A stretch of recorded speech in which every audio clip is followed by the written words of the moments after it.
আজকে রান্না করব রুই মাছ দিয়ে আলু দিয়ে, এই যে ফুলকপির ঝোল করবো আজকে।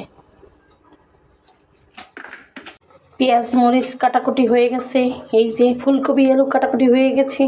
এই বেছে নিয়েছি লাল শাক, এই হচ্ছে মাছ, এখন ভাজবো।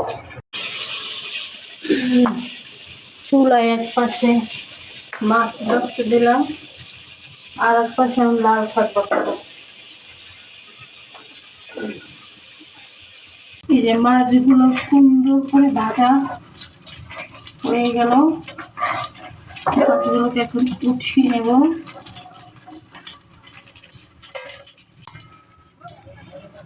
দিলাম কাঁচামরিচ,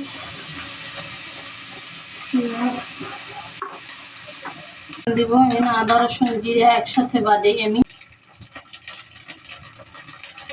হলুদ, গুঁড়ো মরিচ দিলাম একটু বেশি, দিব পানি দিয়ে কষাবো।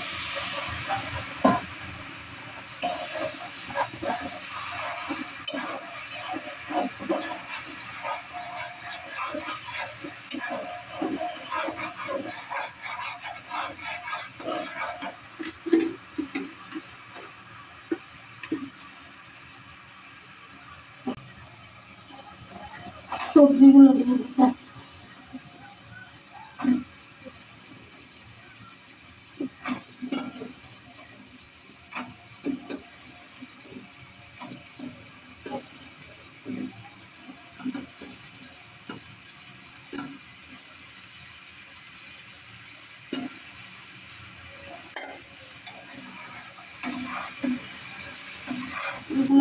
এগুলো কষাইতে, এই সবজিটা যত কষাইবে তত তরকারি মজা হবে।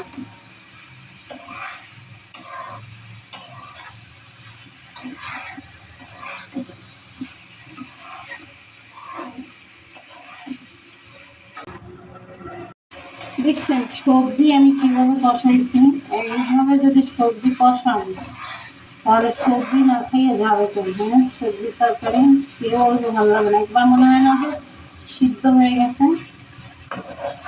হ্যাঁ, এইভাবেই কষাইতে হয়, আপনারা তো বুঝেন না।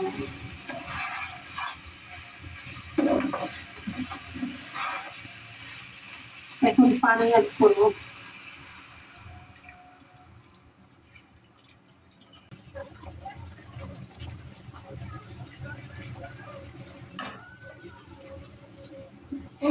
এই যে এখন ধনিয়া পাতা দিয়ে নামিয়ে নেব। আমার রান্না কমপ্লিট। তো সবাই ভালো থাকবা, নেক্সট কোনো ভিডিওতে তোমাদের সাথে আবার দেখা হচ্ছে। Tata, bye bye.